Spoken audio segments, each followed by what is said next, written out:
Kind of challenges does Florida State? They press a lot more than maybe what you've seen, and big guys. What kind of challenges do you see they pose? Yeah, I mean they're notorious for blocking shots and turning teams over, and the faces have changed, but their philosophy and the way they do things hasn't. It's a big challenge. It's been interesting because I think earlier in the season they were way more extended in passing lanes. The last couple games, not as much.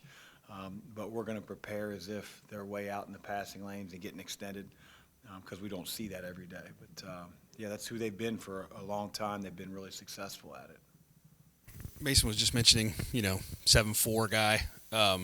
Obviously, you guys got some practice against Western Kentucky, and you've seen some other shot blockers too. What do you hope you guys have taken from those experiences that you maybe can apply? Well, it's a little different.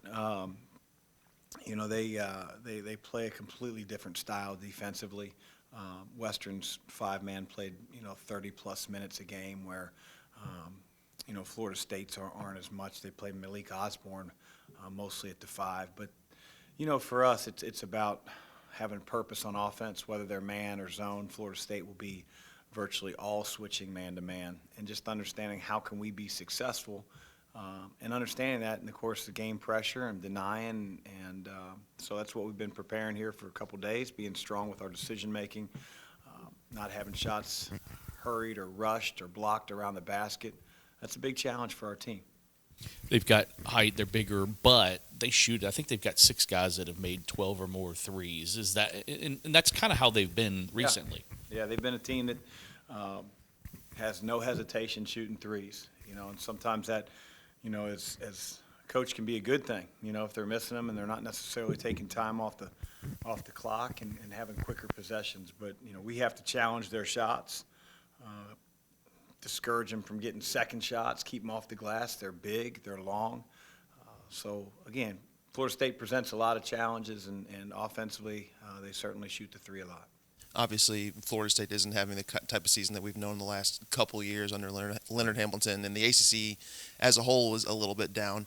How critical is this game, knowing that the opportunity for quote-unquote quality wins is kind of few and far between right now in the ACC? We only worry about being at our best on Saturday. There's always going to be storylines around the game.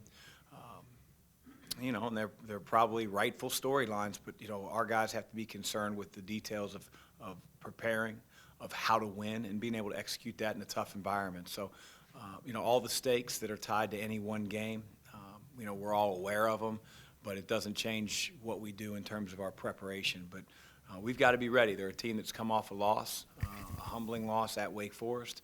We know they're going to be a much different team in terms of their intensity, and we've got to meet that challenge minute 1 at 8 o'clock tomorrow night. Chris, coming out of Western, there was a time after the Western game, I think Noah said there was a time when you guys couldn't even really tell what they were in. Was having a hard time with that stuff. Now you've played Georgia Tech, which switches their defense quite a bit. Pitt plays such a weird zone at one point that it looks like 4 guys are lined up out front. Are you guys getting better at kind of recognizing what you're facing and figuring out what you need to do with it? Way better. And I don't know if he was sort of misunderstood, but what wasn't executed against Western was having a purpose of where are we trying to go with what they're doing. And, our team has gotten way better at that over the course of 2 weeks. And so, it's being clear with our players, and it's holding them to the standard of doing what's been explained. And I think our guys have really they've improved greatly in that area when we face zone. And we faced 2 teams that switched it up a lot during the course of the game and has, zones that aren't everyday standard, regular, basic zones. And so I'm really happy and pleased in that standpoint. I believe it was after the DePaul game that you said you wanted your team to get a lot more touches down low in the paint. And it seems like in the last 5 or so games since, the offense is starting to get a lot better shooting-wise, getting to the free throw line, et cetera.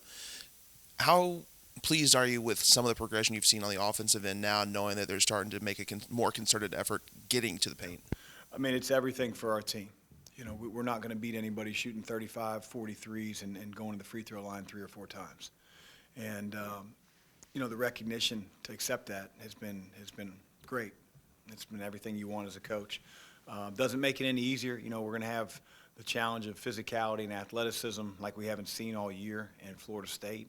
But, when our team gets to the free throw line and does it early in the half, the game becomes way different. And sometimes it's easier said than done because teams are playing zone. They're not as aggressive. But at the same time, we have to figure out a way to live in the lane, get back cuts. And then, again, we're going to get some open three-point looks because of that pressure we're putting on the rim. Quick follow-up, kind of based on the physicality part, knowing that you guys just played Pitt, who, as we know, is probably one of the more physical teams in the league. How much do you think that helps you following that immediately up with Florida State? Yeah, it's good prep. It's good prep. We saw teams or a team in Pitt that had really good length almost at every position, maybe not necessarily at the 5, but he was certainly their best player and played like it in the second half. So, yeah, I think it's very good prep. It beats playing an NAI team, preparing for FSU. Chris, Mason was just in here, and obviously he's adjusting to a different level. He's coming off an injury. He's had some COVID. He's a father. Do you have an appreciation of what it's taken for him to just kind of find his way here? Yeah, I mean, he's a guy that wanted to play at Louisville. He wanted to be a part of our program, and he's an in-state kid. Hasn't been easy for him the last couple years because he was dealing with a really bad ankle injury at Western Carolina that he sort of played through. Then he had surgery on it, and again, everything that's happened with the sit-out and COVID and everything, and he didn't really have a preseason. So the thing that hasn't been stripped from him is his confidence, his in big game moments, and so I'm glad that we have him back for a few more days prior to Florida State, where he didn't even get a practice in before we played last game. He talked about that confidence maybe wavering a little bit, but having to kind of get it back, because I'm sure you have to just sort of do it to get it done. Have you seen a change in him lately? Yeah, I mean, I think in the beginning of the year when he was first able to practice, you'd see him wincing on the side, and it was, again, I don't think it was confidence in his basketball ability so much as confidence in moving and his quickness and things like that, where you get to the point where Malik's gotten, where he doesn't even think about it. And I think Mason's getting to that point if he's not already arrived. Chris, earlier in the season when Noah was struggling from the field, there was a lot said about how to fix a shooter's struggles, and he's kind of quietly brought himself out of that, has made multiple big shots. Has he changed anything, or is that just the mentality of a shooter to keep shooting? You probably have to ask him when it comes to the mechanics part. I think he's taking better shots.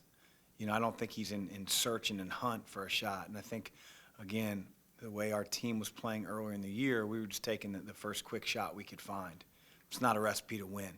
And, I think because of that, he's passed up some opportunities that he was taking in the beginning of the year that, to me, seemed rushed. And, once you see a couple go in, I think even when you take a rush one now and then, it makes it a lot easier. But by and large, I think he's taking really good threes. Anything else? Thanks, guys. Thanks.